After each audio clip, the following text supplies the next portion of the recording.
អនុញ្ញាតស្វាគមន៍និងគោរពជម្រាបសួរប្រិយមិត្តអ្នកស្ដាប់ជាទីរាប់អានជួបគ្នាជាថ្មីម្ដងទៀតក្រោយបាយគ្នាអស់រយៈពេល4ថ្ងៃតើបងប្អូនយើងសុខសប្បាយជាទេក្រោយបាយគ្នា4ថ្ងៃកន្លងទៅនេះដែលខ្ញុំមានភារៈចាំបាច់ដែលត្រូវបំពេញអញ្ចឹងហើយទើបមិនអាចឆ្លៀតពេលធ្វើវីដេអូចែកជូនទៅកាន់បងប្អូនយើងបានតែសម្រាប់ការធ្វើត្រឡប់មកថ្ងៃនេះគឺមិនខុសពីសពមួយដងទេដែលខ្ញុំបាននាំយកនៅរឿងរ៉ាវដ៏ព្រឺព្រួយប្លែកថ្មីរបស់ប្រិយមិត្តយើងម្នាក់គាត់មកចែករំលែកមកកាន់ខ្ញុំในเรื่องราววันนี้បងប្អូនយើងស្ដាប់តែចំណងជើងហើយក៏មានអារម្មណ៍ថាជក់ចិត្តនិងគួរចង់តាមដានដែរដែលរឿងមួយនេះតាក់ទងទៅនឹងការចូលព្រៃតាមប្រមាញ់ព្រាបងប្អូនយើងស្ដាប់អត់ច្រឡំទេដែលរឿងរ៉ាវមួយនេះគឺកើតឡើងទៅលើឬក៏កើតឡើងទៅចំពោះលោកតាមើនដែលចៅប្រុសរបស់គាត់បានរៀបរាប់ប្រាប់មកកាន់ខ្ញុំថារឿងរ៉ាវមួយហ្នឹងគឺកើតឡើងចំពោះជីតារបស់គាត់ដែលឈ្មោះថាតាមើនហ្នឹងតាំងពីឆ្នាំ1960ស្ដាងមកម្លេះអញ្ចឹងតាំងពីមុនរបបខ្មែរក្រហមតាំងពីមុនរបបលន់នល់ពោលគឺនៅក្នុងរបបសង្គមរាស្ត្រនិយមដែលដឹកនាំដោយសម្ដេចព្រះបរមរតនកោដ្ឋហើយរឿងរ៉ាវមួយនឹងទៀតសោតគឺកើតឡើងនៅក្នុងភូមិតូចមួយដែលអ្នកភូមិជួបនៅភាពវឹកវរចលាចលមែនទែនក៏ព្រោះតែមានឫសហេតុប្លែកៗនិងគួរខ្លាចជាច្រើនជាពិសេសការស្លាប់ដែលអាចកំបាំងរបស់សត្វនៅក្នុងភូមិដូចជាសត្វគោសត្វជ្រូកនិងសត្វឆ្កែជាដើមហើយការស្លាប់មួយនឹងអ្នកភូមិសន្មតអត់ត្រូវថាជាស្នាដៃរបស់សត្វអីទេប៉ុន្តែក្រោយមកទើបអ្នកភូមិដឹងថារឿងរ៉ាវទាំងអស់ហ្នឹងគឺមិនមែនកើតឡើងដោយសារសត្វទេវាកើតឡើងដោយរឿងផ្សេងមួយទៀតហើយអ្នកភូមិក៏បានយល់ច្រឡំរឿងរ៉ាវទាំងអស់ហ្នឹងទៅលើលោកយាយម្នាក់ហើយអ្នកភូមិបានធ្វើបាបលោកយាយម្នាក់ហ្នឹងខ្លាំងមែនទែនដែលខ្ញុំស្ដាប់កន្លែងហ្នឹងហើយខ្ញុំពិតជាសង្វេគនឹងអាណិតលោកយាយម្នាក់ហ្នឹងខ្លាំងមែនទែនណាដែលមកគួរណាគាត់នេះមករងថ្មបាក់ពីទង្វើរបស់ព្រាយមកក្បាលហ្នឹងទេអញ្ចឹងខ្ញុំសូមលំហាត់សាច់រឿងមួយហ្នឹងតែប៉ុណ្្នឹងទេដើម្បីទៅឲ្យបងប្អូនយើងទន្ទឹងរង់ចាំស្ដាប់ទាំងអស់គ្នាដោយជំរាបពីខាងដើមអញ្ចឹងរឿងរ៉ាវមួយនេះគឺកើតឡើងតាំងពីឆ្នាំ1960ស្ដាងមកម្លេះហើយរឿងមួយនេះគ្រាន់តែជាការដំណើរតពីចៅប្រុសរបស់លោកតាមើនប៉ុណ្ណោះហើយខ្ញុំក៏សូមមិនលើកយកឈ្មោះរបស់ចៅប្រុសម្នាក់ហ្នឹងយកមកនិយាយដែរក៏ព្រោះតែគាត់អត់បានពាក់ព័ន្ធឬក៏អត់បាននៅក្នុងហេតុការណ៍មួយនឹងនោះទេហើយរឿងរ៉ាវមួយហ្នឹងបងប្អូនយើងស្ដាប់ពីការពិចារណាទៅក៏ព្រោះតែវាជាអាចនិយាយបានថាជាប្រភេទរឿងដំណាលក៏ព្រោះថា3ជំនាន់ហើយពីលោកតាមើនមកឪពុករបស់បងប្រុសដែលគាត់អ្នកចែករំលែកនិងបន្តរហូតដល់បងប្រុសអ្នកចែករំលែកបន្តមកដល់ខ្ញុំបាទនឹងរហូតទៅដល់បងប្អូនយើងប្រិយមិត្តអ្នកស្ដាប់រឿងរ៉ាវគឺកើតឡើងនៅក្នុងភូមិតូចមួយនៅជំនាន់នោះដោយនៅក្នុងភូមិរបស់លោកតាមើនហ្នឹងពីដើមឡើយអត់ដែលមានរឿងឬក៏បញ្ហាអីទេប៉ុន្តែមានពេលវេលាណាមួយនោះក៏ស្រាប់តែអ្នកភូមិនេះ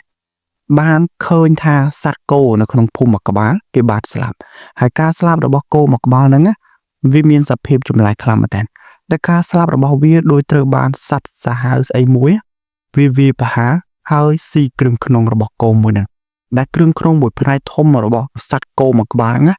ត្រូវបានបាត់ដូចមានស្អីមួយស៊ីអញ្ចឹងអ្នកភូមិឃើញបែបហ្នឹងក៏សន្និដ្ឋានភ្លាមជាជំហានដំបូងថាហ្នឹងគឺជាស្នាដៃរបស់សត្វសាហាវអាចជាខ្លាឬក៏ជាប្រភេទខ្លាឃ្មុំព្រៃដែលវាចូលមកអុកលុកក្នុងភូមិក៏ព្រោះតែភូមិរបស់ពួកគាត់ហ្នឹង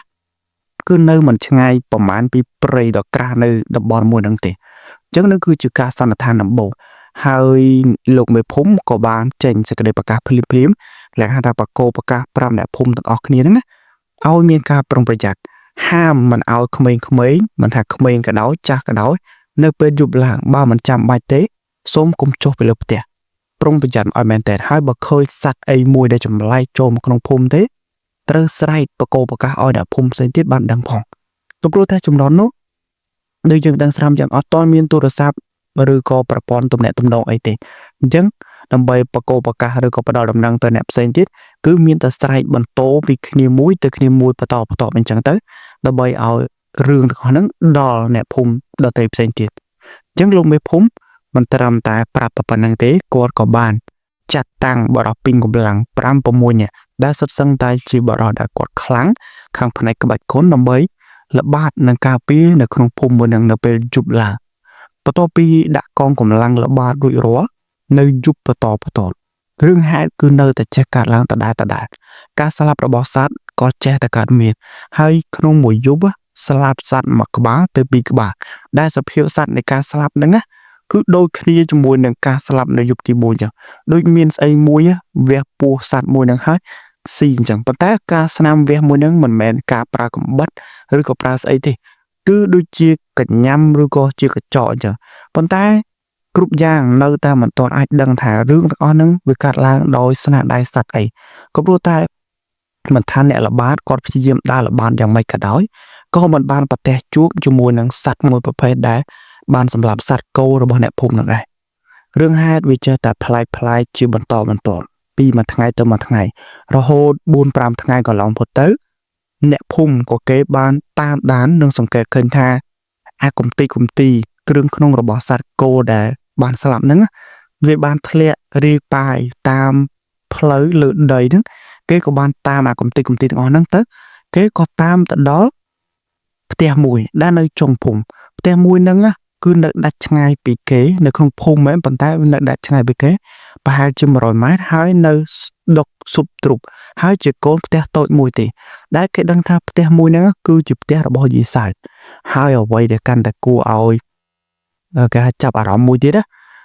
công ty kêu khung sát tận ở nâng ôi rồi lui chơi cha cứ nơi khung bạ ở bên đây tia là bao nhiêu sai nữa này hai nhận phun căn tại song sai mà tòng tí đó có pro tai ở khơi vọt miền bao nhiêu sai ở đăng than gì sai tại nào thì tiếng đa lông pe đây nè phun cái công bông từ vực vô trở lại cho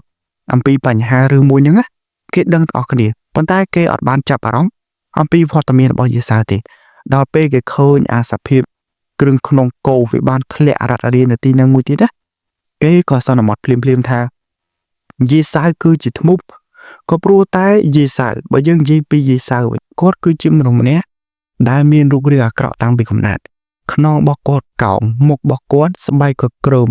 จังเตอขมยพิจารณ์คือขลาดยีสายเหมือนกันยังหายบานยีสายเนี่ยก็สนใจติดเนื้อดัชงายยีเก๋ใต้เนี่ยผมเนี่ยอัดดังตีถ้ายีสายนั่นก็คือจิตมุบจิตเองจังจังเกก็คอมตกจัดยีสายเกคอมรอบอันยีสายเอาเนื้อของพุ่มจมูกเกมีนเองติดตัวเกก็ใจได้เติบแต่ทำไมนั่นเนี่ยแต่มีนดึงให้จำไล่บ้าจะบัดบอตเมนยีสายจังเนี่ยพุ่มสั่งตายหมู่รอยเพียรอยเกด่ามันตกพลิมตื่นเลยยีสายนั่นมองท่ายีสายคือจิตมุบหายคือจิตเนี่ยบังกอเรื่องให้ต่างออกนั่งเนี่ยภูมิอดดังถัดเตอร์แต่จับยีสายมองเป็นอะไรก็ปลูแต่เปน้องอดเคยยีสายเนบเตะลงไปพุ่มกับบ้านด่าเป็นจีเอาเนี่ยภูมิเนี่ยจำคลอมเอแต่ยีสายเปหน้าเคยยีสายตลอดมาวิ่งคือจับยีสายสู้นอนเพลียมเรื่องให้ในยุคปฐมก็ในตะการลางตะได้แล้วโหดอลทั้งไงมุ้ยปฐมไปการให้บ้านกราวเมาเนี่ยภูมิกับบ้านเคยบอตมีบอลยีสายเนี่ยตลอดมาแต่วิ่งอดจำยูเตกรมเนี่ยกาเปต่างนั้นเกกับบ้านแต่จับยีสายให้จับเมาคือสู้นมยีสายเพลียมแบบปราเปียสมเด็จขังมึงคลังเหมือนนั้นแต่เลยยีสายแจ้งเดี๋ยวยีสายกดมินปัจจุบันกดมินไว้จ้าเหมือนแต่นะกดไว้กดสั่งแต่โจ70 ชนะได้6 กระต่ายให้เนี่ยพูดว่ากับบ้านปราเปียเหมือนซ้อมรวมจุปุยีสายก็ปลุกตากลมหังระบบเนี่ยพูดว่าจิตกระทานยีสายนั่นคือจิตมุบยีสายกดบ้านปากไก่เพลียมก็ท้ากดเหมือนแมนจิตมุบเต้เรื่องให้แต่งออกได้เนี่ยพุ่มจอยประกันมาเลยกดอัดบานดังเรื่องตีจึงเนี่ยพุ่มก็สู้กดท่าช่วยยีไอแต่หน้าลงไปเลยเนี่ยพุ่มนี่กำปงแต่วักโบจะลาจอยีกับกดท่ากดเนี่ยแต่เล่นเตะบอลปอนบอลกดเนี่ยไอ้ดำบอลมูฟเซนติสเนี่ยไอ้พุ่มมูฟเซนติสเนี่ยพุ่มคือกันแต่เหมือนเจือก็เพราะแต่เนี่ยพุ่มท่าตั้งbị ơi ni máuตั้งbị scoreยีสายเมาเคยยีสายรุ่นเนอแต่มันไอ้อดได้ดังอดได้ลือทางยีสายเนี่ยมีนสัญญาด้วยกับบอลปอนเนอร์ดับบอลนาเต้จังหากาเบาะสายดับบอลยีสายคือมีประสิทธิภาพเต้สังแต่ปอกการสปมบุญเพื่อรอยคือcái chưaตัวเลยยีตัวเลยเรื่องหาถ่ายยีสายนั่นคือจิตมุกก็มีในคลาก็เกเรื่องอันนั้นโซได้หายมีนมาเตะมือจุ่มดูนะเก็บบ้านเลือกลางแทนกูแต่กำจัดยีสายเจ้าเต้บาตุกยีสายเจ้าบันเนอแบบนั้นนะอาถ่ายทางนี้ยีสายซีกรึงขนมสันติเตี้ยอาถ่ายยีสายเนี่ยซีมนุษย์ก็ทำบ้านได้ยังคิดจ้องเอากำจัดยีสายโดยวิธีนากับบ้านได้เอาแต่ทางยีสายเนี่ยบัดเจนปีเลือผ่านเลยมันเลยคือการดับปรับเปลี่ยนไปถึงอันนั้นทั่วเอายีสายนั้นก็ปรับบาตัวโยกคลังเหมือนแต่เนี่ยเป็นได้กรุ๊ปขี้กับมงตัดตั้งแต่ใส่ก็ดักขี้เนี่ยคลาก็จ้องเอากำจัดยีสายเนี่ยคลาก็จ้องเอาดุดยีสายถึงรู้เนี่ยคลาก็ท่า ចាំមើលទីទៀតសិនក្រៃលោថារឿងទាំងអស់ហ្នឹង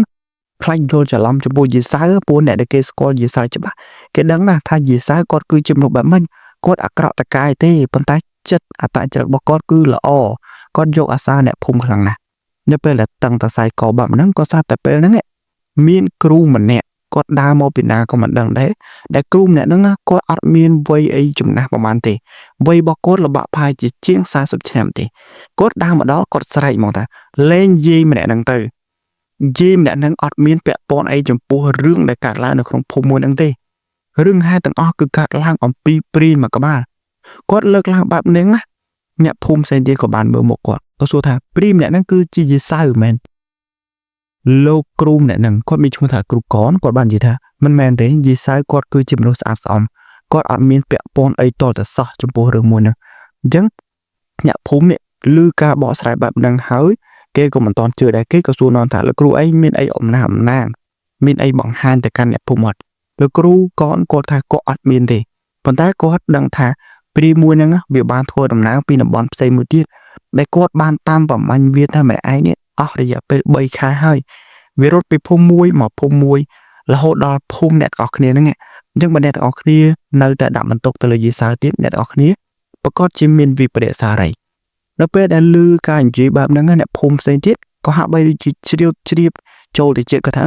យេសៅប្រហែលជាមនុស្សស្អាតស្អំមែនតែដឹង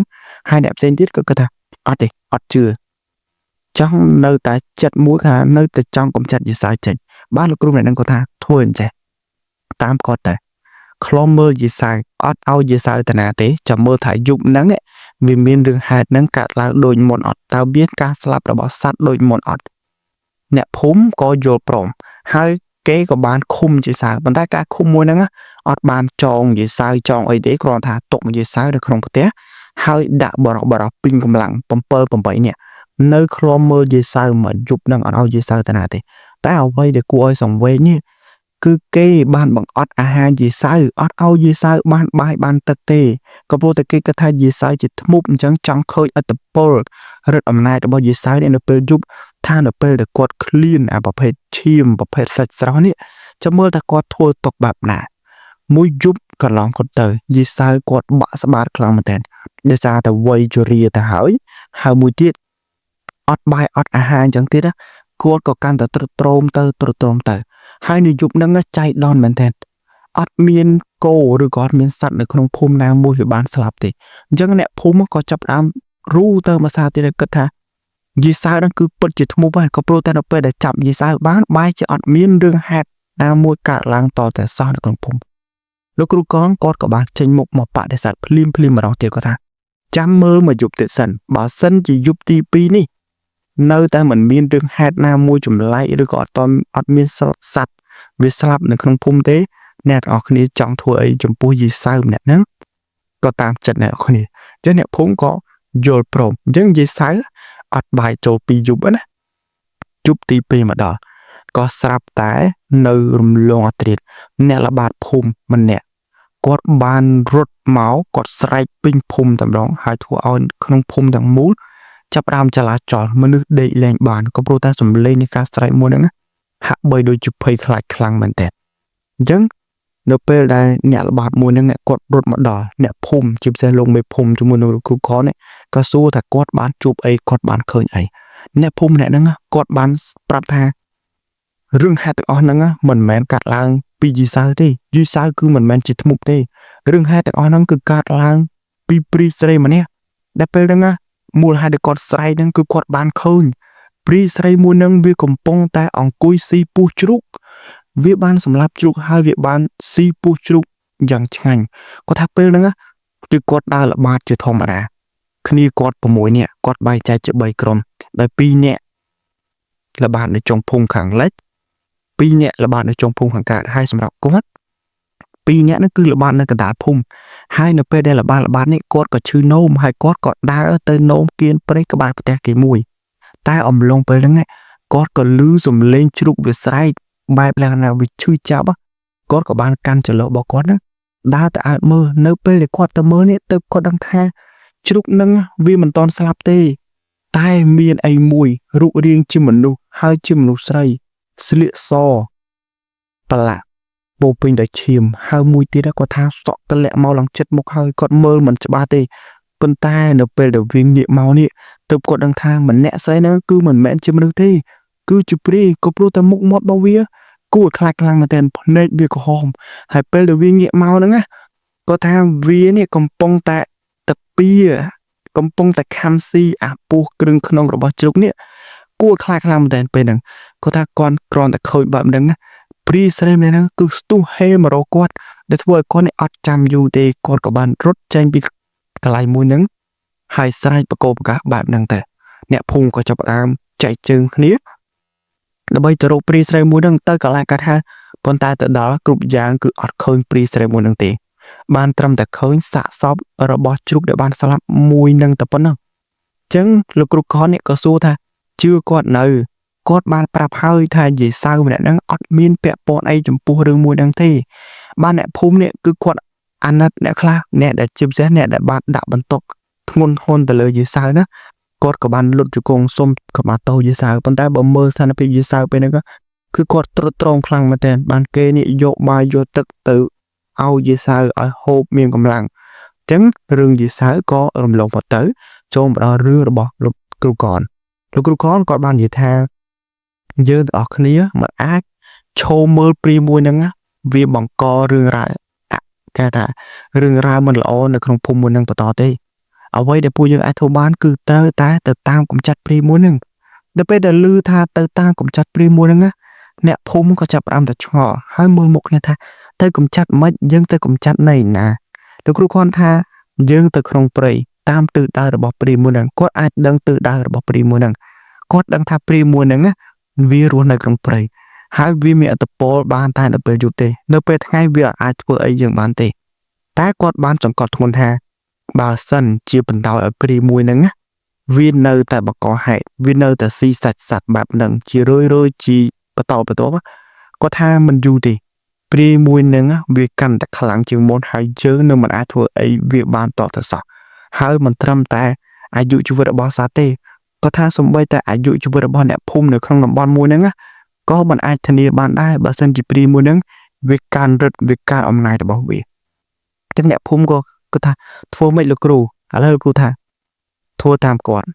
quát trong ban mình luôn bấm bơm bầy nè đâm bấy từ tam quát trôi từ không prey tam bảo anh pri mùi nắng chấp phim còn miên nè sma chật hai nè sma chật mùi nắng cứ sơ tay chỉ mình đục pin cầm lãng đã chia nè đã bắt nó không phum mùi nắng rung cho mùi nắng lộ mê phum này đã dân sờ ban kia bấm bầy nè hơi đang lục cừu còn phim nắng á lục tam mơn có tháp pe nắng còn miên vây từ tam mập hay chạm tế có bán sống châu luôn tây trong buổi này té này lục tam mơn nó có cứ mình mến chịu mình không để che cung che được biên rồi có che các bạch côn giấy tế bốn tái quạt trong đằng quạt trong từ tam cũng chặt pri mua đằng có pro từ pri mua đằng á vì ốc lốc không phun được bao quá đó để pe chỉ chạm thằng ngày để thua ở nhà phun nữa cứ cây jol cho lắm rương đó nắng từ rương ấy xây chẳng quạt miên cũng hơn được không luôn làm đẹp đã khơi cáp anh nhà chất đồ bò tầm mớn lực rụt có nè có ban ao tầm mớn nữaรู้นาเตยจมูกกอดจังปุกอดลานคันนี้ปุ่มบนเนี่ยหายรวมจังลูกรูกอมเนี่ยนังไงจังปุกอดกับบาเรียบจอมครูนปันตามนหนังเจงนายโจตัวของเปรมนังอ่ะลูกรูกอนกอดบานเอากัดสายย้อนกันนัดย้อนโตสดางแต่เอาเนี่ยออกนี่ดังมันเนี่ยมาปะเดี๋ยวให้เอาเนี่ยออกนี่ดังอ่ะเรศาตกกันนัดมวยนังเจียเวียงบ่ปรีมวยนังไปจองโฟบักก็บ่บาของการโทรบาปุก็ได้ก็โปรได้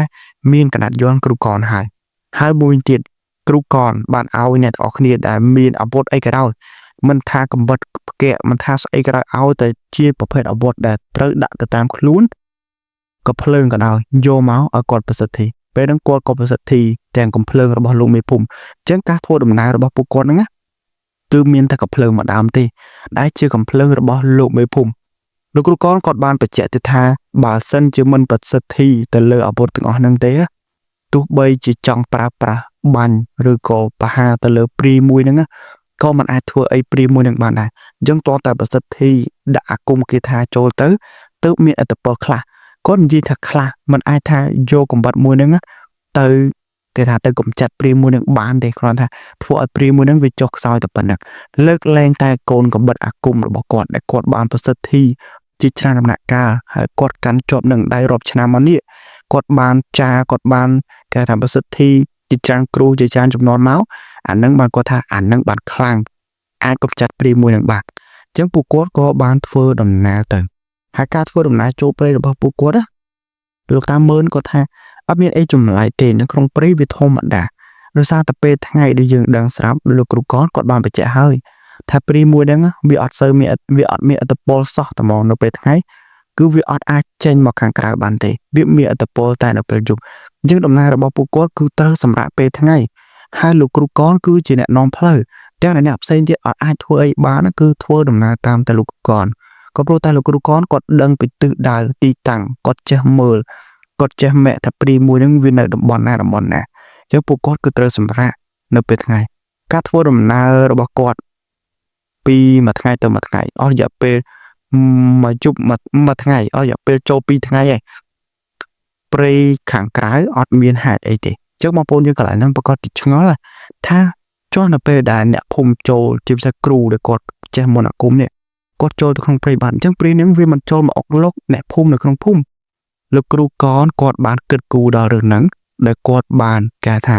ប្រើអាគមគេថាគាត់មិនដឹងថាគេថាស្អីទេគឺបំបាំងភូមិមួយនឹងអត់ឲ្យព្រាយមួយនឹងវាមើលឃើញយើងមនុស្សធម្មតាយើងមើលភូមិមួយនឹងឃើញធម្មតាប៉ុន្តែសម្រាប់ព្រាយមួយក្បាលហ្នឹងណាបើសិនជាវាចង់មករកភូមិមួយនឹងទៀតគឺវារកអត់ឃើញទេអញ្ចឹងវាថាវាវង្វេងភូមិមួយនឹងវាអាចចូលទៅអុកលុកអ្នកភូមិនៅក្នុងភូមិមួយនឹងបានទេអញ្ចឹងបន្ទាប់មកពួកគាត់ក៏ធ្វើដំណើររហូតហើយនៅពេលដែលដេកពួកគាត់ក៏ប្រយ័ត្នដែរមិនមែនដេកទាំងអស់គ្នាទេគឺឆ្លាស់វេនគ្នាដើម្បីដេកពីមួយទៅមួយនៅពេលដែលឆ្លាស់វេនមួយហ្នឹងក៏មានអ្នកល្បាត2នាក់គាត់បានដើរល្បាតពេលហ្នឹងគឺជាពេលយប់ក៏ព្រោះតែពេលថ្ងៃគាត់ធ្វើដំណើរយើងដឹងស្រាប់ហើយពេលថ្ងៃយើងដេកអត់សូវបានអញ្ចឹងពេលយប់ក៏ត្រូវតែដេកដែរប៉ុន្តែដូរវេនគ្នាយាមអញ្ចឹងមានអ្នកយាមល្បាត2នាក់គាត់បានដើរល្បាតនៅបរិវេណកន្លែងដែរអ្នកនរគ្នានឹងសម្រាប់ទាំងលោកគ្រូកនក៏នៅនឹងដែរប៉ុន្តែលោកគ្រូកនមិនត្រឹមតែឲ្យអ្នកយាមប៉ុណ្្នឹងទេ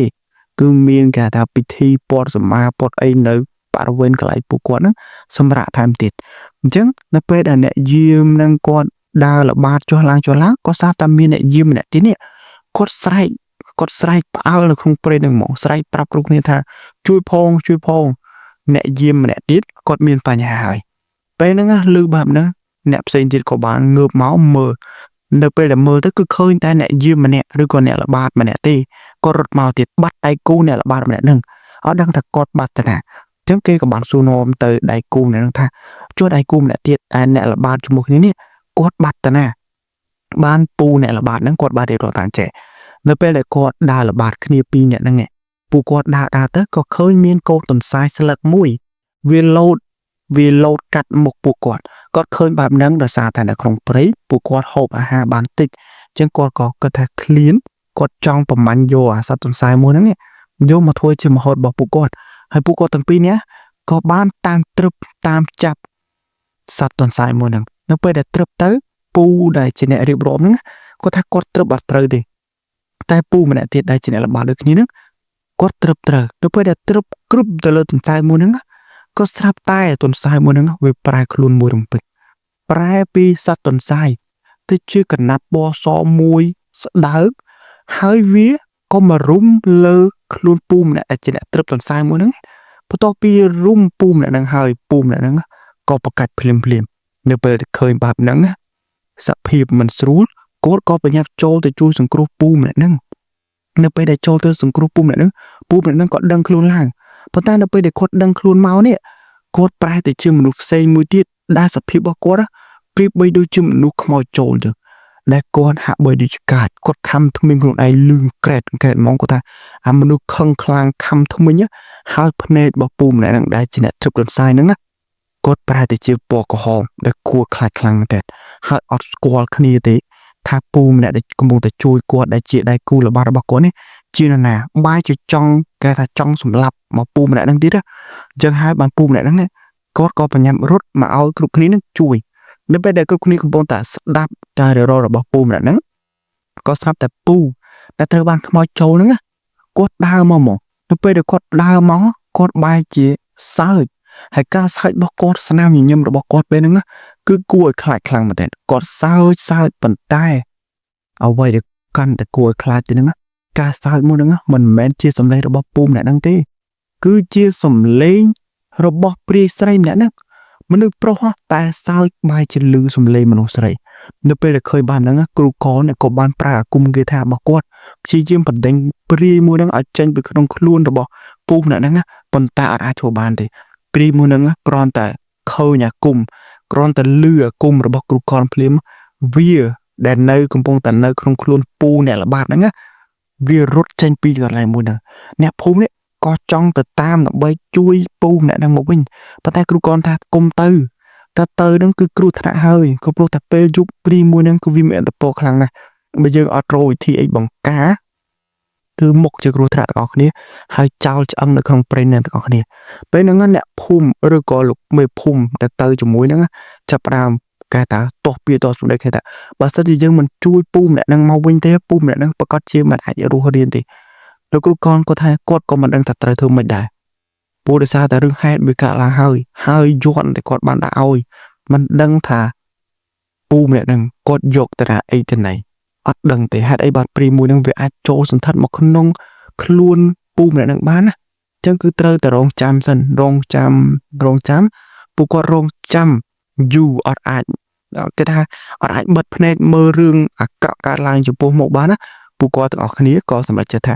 ត្រូវតែធ្វើដំណើរទៅរកពូម្នាក់ហ្នឹងថាពូម្នាក់ហ្នឹងអញ្ចឹងមិនហើយបន្ទាប់ពីខ្មោចឬក៏ព្រាយមួយហ្នឹងវាចូលក៏គាត់ក៏ធ្វើដំណើរដោយភ្លឹងចន្លោះហើយការធ្វើដំណើរមួយហ្នឹងគឺលោកគ្រូកនគាត់សូត្រគាថារបស់គាត់គឺគាត់សូត្រអត់ឈប់ទេសូត្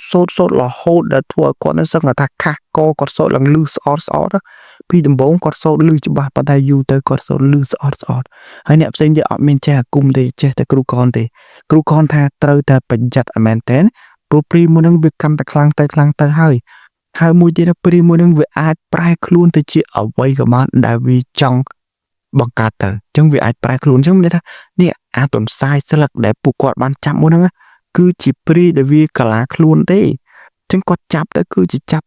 បែរទៅជាមិនមែនចាប់ទន្សាយតែចាប់ព្រីនឹងហើយដែលធ្វើឲ្យពួកគាត់នេះប្រហែលទៅជាសភាពបែបហ្នឹងជាពិសេសគឺពូអ្នកត្រឹបចំទន្សាយមួយហ្នឹងតែម្ដងពេលថាគាត់ប៉ះដោយផ្ទាល់ជាមួយព្រីមួយហ្នឹងណានៅពេលដែលតាមរកយូរចុះយូរឡើងគាត់ថាចិត្តភ្លឺប្រហែលជាម៉ោងទៀបភ្លឺគាត់ថាពេលនោះអត់មាននាឡិកាអីមើលទេប៉ុន្តែអាចសន្មតបានថាប្រហែលជាល្បាក់ម៉ោង4គាត់ថាពេលហ្នឹងគ្រប់គ្នារន្ធត់ចិត្តមែនតើក៏ព្រោះតែគ្រប់គ្នាបានប្រទះឃើញសាកសពពូដែលត្រូវបានព្រីមួយនឹងចូលគឺស្លាប់នៅឯលើចុងឈើនោះហើយសាកសពរបស់គាត់ត្រូវបានដោតជុងជាប់ជាមួយនឹងឈើនៅលើដើមឈើដ៏ខ្ពស់មួយនោះហើយគាត់ថាការស្លាប់មួយហ្នឹងពូម្នាក់ហ្នឹងគឺគាត់បិទភ្នែកអត់ចិត្តទេតែថាភ្នែករបស់គាត់គឺបើកមកការស្លាប់មួយហ្នឹងស្លាប់ទាំងមិនអស់អាល័យបងប្អូនយើងសាកសម័យមើលអ្នកដែលរួមដំណើរមកជាមួយយើងរួមសុខរួមទុក្ខជាមួយគ្នាប៉ុន្តែនៅពេលដែលឃើញអ្នកដែលស្និទ្ធស្នាលជាមួយយើងគាត់បានស្លាប់ហើយការស្លាប់របស់គាត់នេះក្នុងសភាពមួយគួរឲ្យសង្វេគបែបហ្នឹងបងប្អូនយើងទទួលយកបានពេលហ្នឹងពួកគាត់គឺពិបាកទទួលយកខ្លាំងមែនតើហើយគ្រូកននេះពេលហ្នឹងហាក់បីគាត់មើលទៅគាត់មានកំហឹងកាន់តែខ្លាំងចំពោះព្រីសែមួយហ្នឹងដោយសារតែមិនអាចអ្នកនរគ្នាអត់អាចធ្វើអីបានពួកគាត់បានទៅត្រង់ឃើញសាកសពគ្នាស្លាប់បែបហ្នឹងគាត់នេះក៏បានយកសាកសពទម្លាក់សាកសពមួយហ្នឹងមកក៏បានកប់នៅក្នុងព្រៃហ្នឹងសិនហើយធ្វើពិធីកិច្ចបែបចាថាបញ្ចុះសព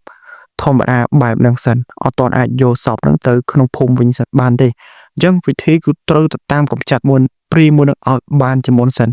ចាំមកកោះសពរបស់អ្នកស្លាប់ហ្នឹងយកទៅភូមិម្ដងទៀត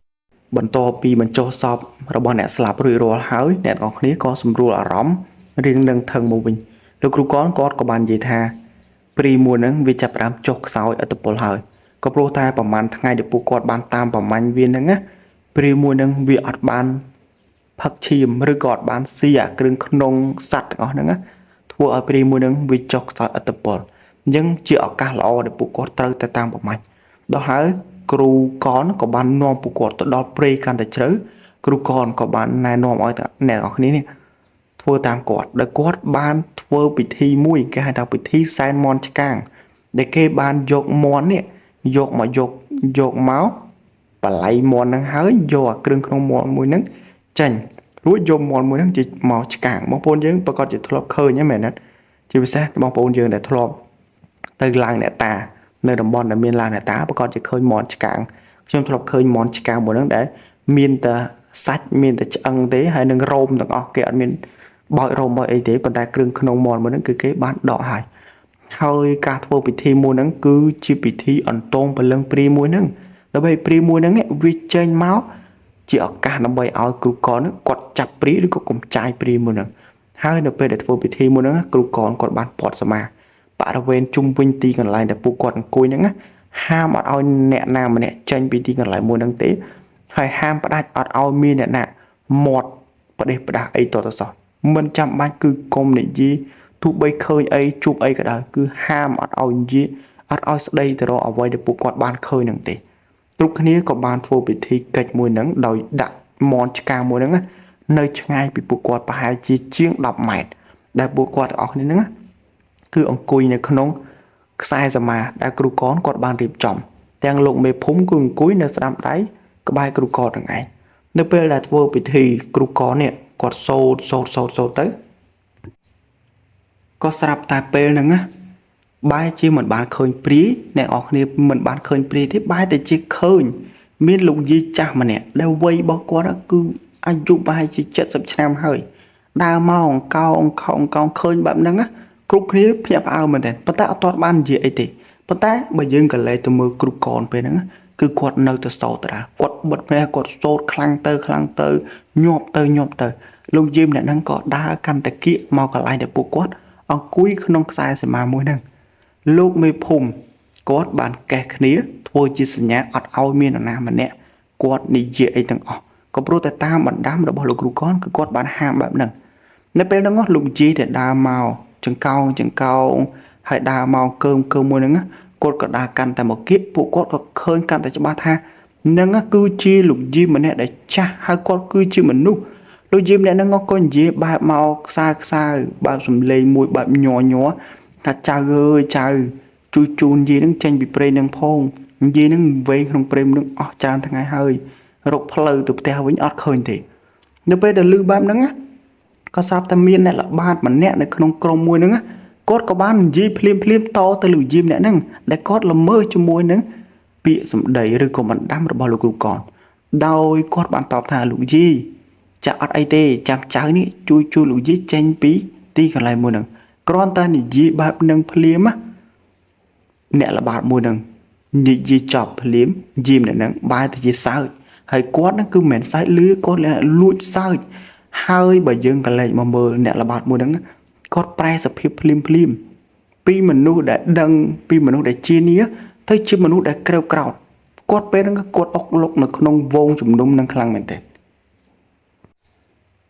អ្នកល្បាតមួយហ្នឹងគាត់ចង់រត់ចេញពីអំបោះសមាមួយហ្នឹងហើយមិនត្រឹមតែប៉ុណ្្នឹងគាត់បានទាញអំបោះសមាដែលពាត់ជុំវិញកន្លែងអង្គុយហ្នឹង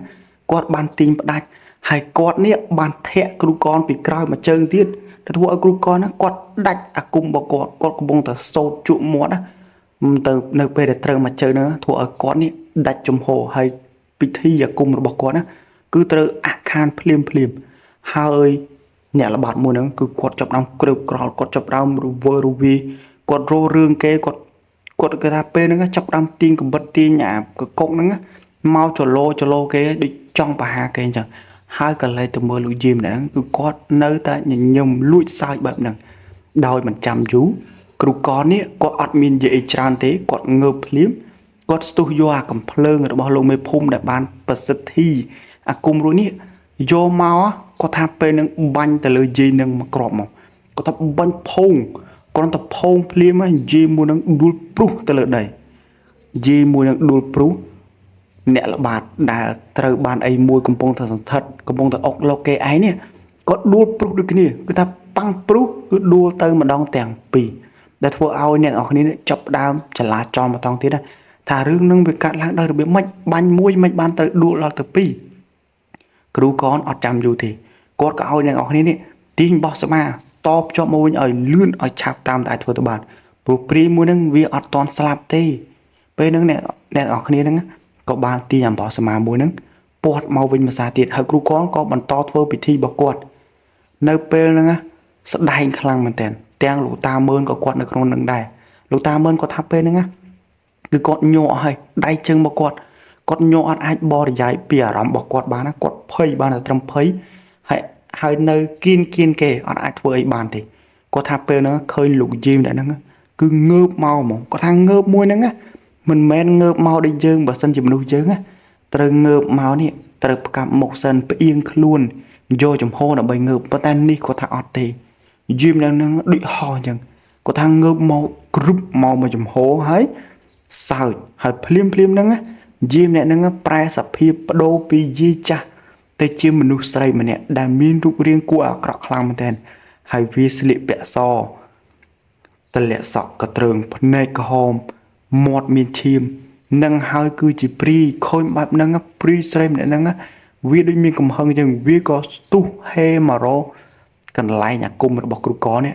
គ្រូកអត់ចាំយូរទេគាត់ក៏ដកកំភ្លើងមកគាត់បាញ់ថែមមួយគ្រាប់ទៀត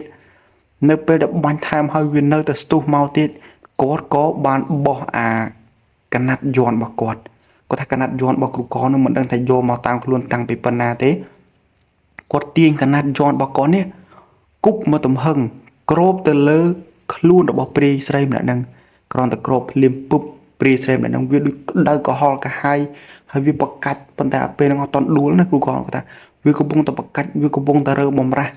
ឃើញសភាពមិនស្រួលអ្នកគ្រប់គ្នាគឺចាប់ផ្ដើមរត់ចែកជើងគ្នាចេញពីទីកន្លែងមួយហ្នឹងដល់គិតថាព្រាយមួយហ្នឹងវាកាន់តែខ្លាំងទៅ